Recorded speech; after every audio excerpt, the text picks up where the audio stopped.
Hi guys, I'm Adam Wilborn from WhatCulture. And I'm Andy Murray from WhatCulture. And don't forget, if you want to listen to the news as a podcast whilst you're out and about, you can do so by searching for WhatCulture Wrestling on either iTunes, Spotify, or wherever you get your podcasts from. But coming up today, loads more Raw superstars are pissed off with their position. I'm going to tell you all about the main roster star who is open to an NXT return. The real reason Shayna Baszler murdered everyone in the Elimination Chamber. Why the Deleters of Worlds were taken off TV so abruptly in 2018. A huge return has been announced for this week's SmackDown. AJ Styles wants The Undertaker to, and I quote, die in the ring. Speaking of death, a major death in WWE to tell you about, sort of. Yeah, and that'll be the news. Yep, this is the news. Lots to get into today. Loads and loads of stuff. So we're going to kick things off with a little bit of backstage frustration. And it starts with a man who was on Raw last night, Cedric Alexander.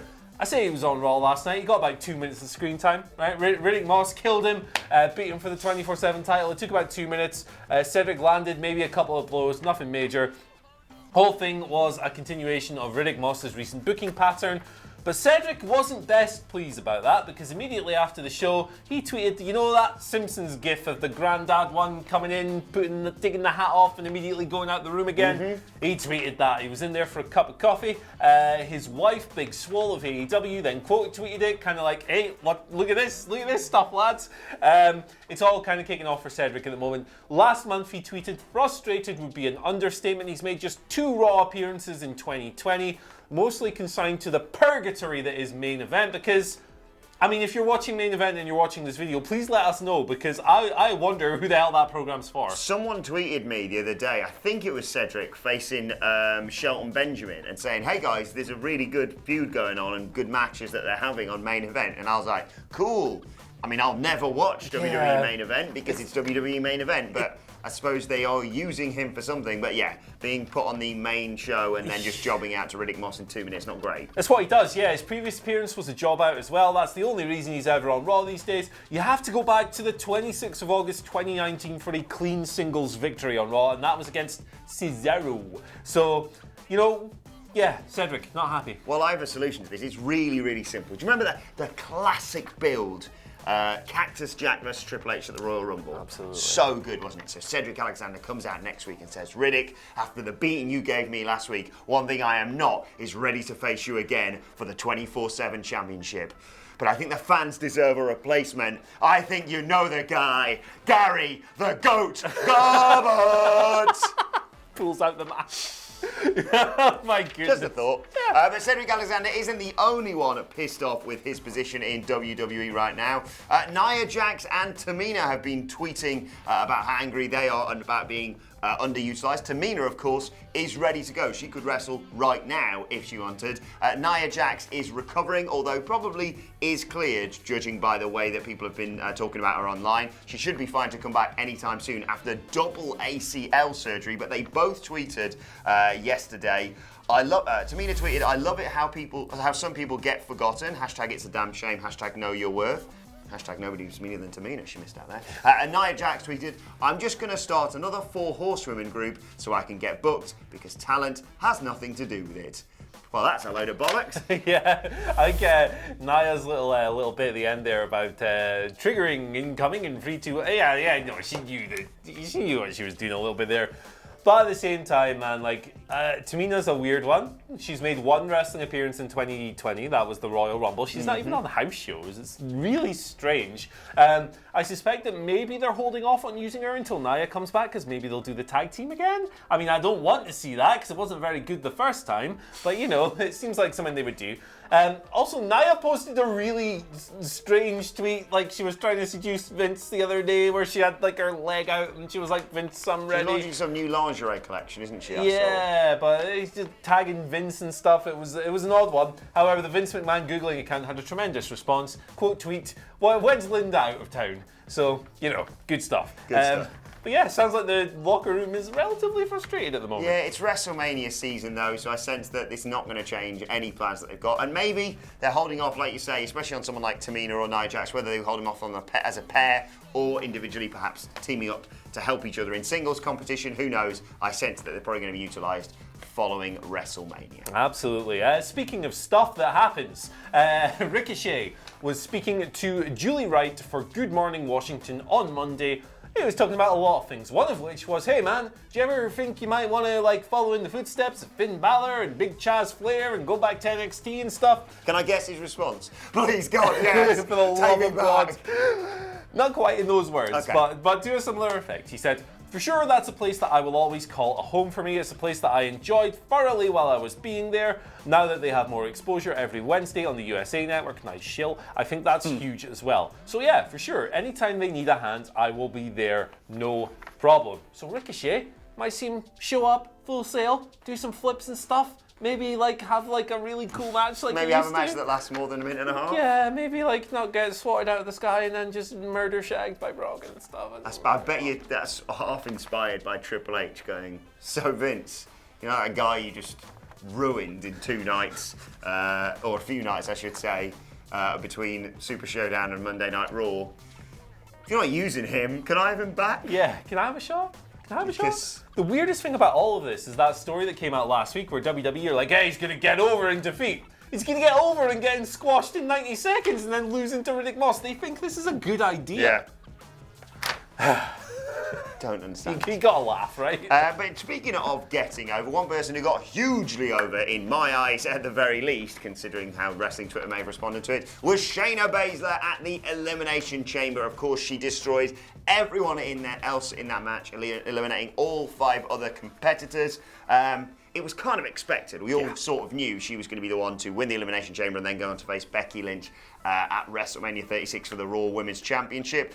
And according to a new report from WrestlingNews.co's Paul Davis, everybody knew Baszler was going to take the W and end up facing Lynch. So WWE decided that the best option was to present her as a full-on monster heel, hence her destroying everyone in the chamber. It was all Paul Heyman's idea, as Raw's creative is, quote, very high on Baszler. You may remember, or have at least heard, that Paul Heyman once pitched this as an idea for CM Punk that got rejected, so he sort of went, well, how about just use that again now, but with Shayna Baszler. Personally, I loved it, and I genuinely cannot get behind any complaints about, oh, she squashed the rest of the women's division.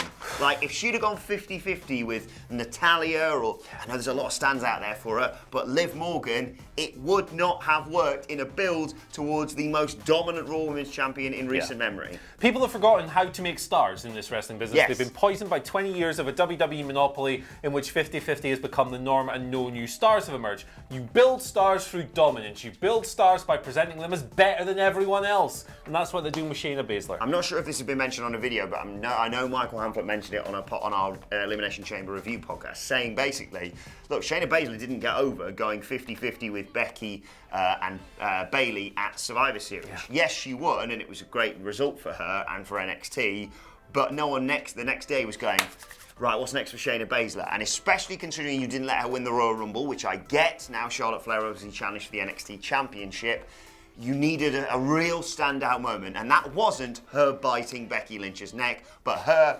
murking Liv Morgan into the pod and just Kirifuda clutching everyone. Yes, maybe the argument could be made she could have gone longer with Asuka, but Asuka's got the excuse of the injured wrist, which Baszler targeted to weaken her and allow her to lock that in. So I don't see the complaints. Right, should we do a speed round here? Speed round. That's not going to catch on. Yes, let's do it. So the Deleters of Worlds, you might remember them. They had a fun little tag team run, 2018, but they disappeared off TV almost immediately after Extreme Rules 2018 when they lost the Raw Tag Team titles. Matt Hardy spoke to Busted Open Radio, and stop me if you've heard this one before, but he said the reason they were pulled off TV is because they were tired of them suggesting ideas and how to use the Hardy compound, and said they shouldn't be wrestling all the time. So basically Matt and Bray were going, hey, got this cool idea, got this cool idea, got this cool idea, got this cool idea, and Vince went, F off, you creative men. Don't want you getting over on your own, and bin them off. Yeah, so any advice for aspiring WWE wrestlers? Don't have any ideas, because that's bad. Don't apparently. be creative. Insane. We will keep you updated, of course, on any developments with Matt Hardy and the Bucks of Youth. Indeed. Which is regularly being tweeted at us. Yes, we've seen all that stuff. Anything, I think the next episode of Matt Hardy's show, Free the Delete, is Wednesday, if I'm not mistaken. So we'll keep you posted on that. Speaking of Hardys, though, Jeff Hardy returns to WWE this week. He's going to be there at SmackDown on Friday night. It was announced. And we mentioned the stuff about Paige. Yeah, this is interesting. So she's just had serious surgery and stuff, and now she's turning up on SmackDown to confront Bayley. What's going on? Lots of speculation. Let us know what you think she's going to be doing in the comment section below, though. Lots of stuff. Let's talk about Raw next week. AJ Styles, The Undertaker, contract signing confirmed. Let's not forget as well that this is the Steve Austin 316 Day episode of Raw. They're loading it up. It should be a really good show. And this comes after AJ basically said on Raw, I'm going to make sure you die in the ring, Mark Calloway. So that's going to be, you know what's going to happen there. Someone's going to flip a table. It's going to get all spicy and stuff. Contract signings. Maybe Michelle McCool will sign it on the Undertaker's behalf. Yeah. Well, that's how they seem to be presenting it. Well, the old ball and chains here. She's going to do the old... Her indoors. Also, 316, of course, Austin Day. Just like to point out, you heard it here first. Monday Night Raw is also taking place on 420. See you there, Matt Riddle. Finally, I should have done it far more solemn than that. Finally, some sad news to report from this week's episode of Monday Night Raw. We were going to wear black armbands, but we forgot. The Spider's dead. Basically, Erick Rowan's Spider's dead. Drew McIntyre, who is meant to be a babyface, I'm fairly certain. Royal Rumble winner Drew McIntyre, who of course will be challenging for the WWE Championship at WrestleMania. Killed it. Killed it with fire. Well, not quite with fire. He smashed it with the steel ring steps on last night's Monday Night Raw. During a match or following a match or whenever it was with Erick Rowan. What? All that build for 1 week to go, ooh, and the next week to go, yeah, it's dead now. Yeah, dead. It's gone. Although, looking on the positive side, maybe we'll get a ridiculous funeral segment next week. Erick Rowan pouring one out for the Spider. Or just like, remember the Undertaker came back and there's a big picture of the Undertaker on and he went, like that. Just the Spider moving on the screen. Oh! God. Wrestling's great. Yeah, I love it. Right, let's move on to your Twitter questions at WhatCulture WWE. Of course, if you want to get in touch with us. Tyler Holloway starts us off. Actually, no, I'm going to save Tyler's till the end. Tyler, I'll come back to you. Matt McDonald starts us off. When are WWE going to replace Lawler on Raw? His heel shtick is dated and horrible to listen to. He thinks Alice is weird, thinks Rollins is God. I'm surprised he hasn't said a certain racial slur when he's talked about the Street Profits. Bring up Nigel from NXT, says Matt. Yeah, he's awful. He's dreadful. It's really distracting now, isn't it? Yeah. It's like, for a while, for his first month or so back, you're like, oh yeah, Jerry, doing his Jerry stuff, but like it wears thin really quickly. It's of a different time period, it's of a different era. He's obviously a legend. You show a certain degree of respect to the legends of the business and so forth, but nah, stick him in the bin and replace him with Nigel now. I really have felt for Tom Phillips when in the main event of last night you had all the big schmoz of AOP coming down, then the Viking Raiders, then Street Profits and what have you, right? And they were obviously doing the babyface thing of like, oh, the numbers game, and then finally when the numbers game evens out, Jerry King Lawler goes, oh, why don't you talk about interference now? And Tom Phillips went, there's no match going on now, Jerry. There's no match happening. Go on, Jerry. Dynasty gives us our second, great names, gives us our second question of the day. Do you see the Styles Taker match being a gimmick match? And if so, what type of match do you think? I personally see it being a casket match. I think they're going to go for the handicap match somehow. I think it's going to unfold that way. It just seems like, keep Taker protected a little bit. Doesn't have to wrestle as much if it's him and Black against the entire OC. I think that's what they're going to go with. Maybe they'll attach a wacky thing to it as well. I don't know. Buried Alive? PG Ooh. Buried Alive? I don't know. We haven't had a Buried Alive match in ages. Yeah, I'd like to see something like that. Although, I think you might be right with the casket match. Right, final question today comes from Tyler Holloway. Who's more of a statement than a question. WrestleMania 36 will end with Orton about to RKO Edge, and then the lights go out. They come back on, and Orton is covered in blood, and Edge spears in for the win. Gangrel and Christian show up and celebrate. The Brood is back. What do you guys think? Hashtag fanging and banging. Absolutely love it, 100% all the way in. And the Raw after Mania opens with that wonderful Brood entrance. The next night, they come up from under the stage, and they got the blood, and they got the frilly shirts. Hell yeah, baby. And then Gangrel cuts it. Maybe not cut a promo, actually. Yeah. Let's move on to the Am Finally. Yeah, let's do the Am Finally. So, Am Finally is a bit of a work this week. So, remember when Shayna Baszler turned into Gangrel, speaking of Gangrel, and bit Becky Lynch's neck the other week? I tweeted, I just fancied being a dickhead, right? And I tweeted the morning I saw that, WWE Raw, blood and guts. I shouldn't need to explain that to you, right? AEW. Yeah, if you're a wrestling fan of any sort, you understand that joke, right? You understand the gag. You understand that I'm taking the piss out of WWE. Well, shortly after that, I got a DM from the USA Network, and I'm not even joking here. I can get a screenshot if Ben Roy wants it for the edit. They said, hey, saw your tweet about Raw, really glad you enjoyed the show. Can we use your tweet for promotional purposes? And I was like, hold on a minute. I think you've misread this, but yes, of course you can. And then last night, I got a DM from lovely Twitter user at jcampos1664 showing this image of a screen-in, screen-ad with my blood and guts piss-take tweet front and center, tag and everything during Raw itself. Looks like it's in the third hour there as Seth Rollins is doing something. I mean, it speaks for itself. They haven't got a bloody clue, have they? No,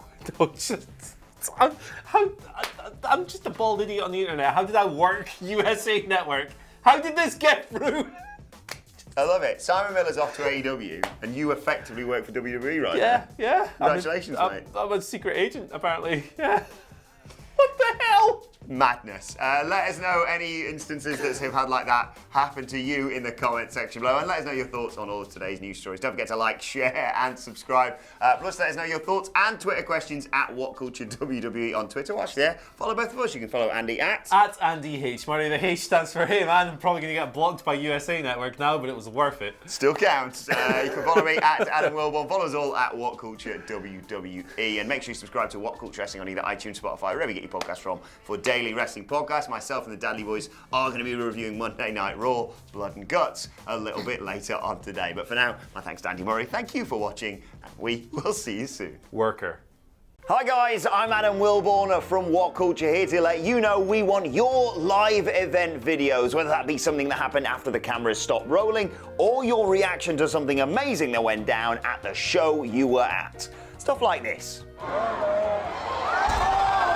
One of the other sweetest things I've ever seen was just recently when we saw Roman Reigns kick the shit out of cancer and come back on Monday Night Raw.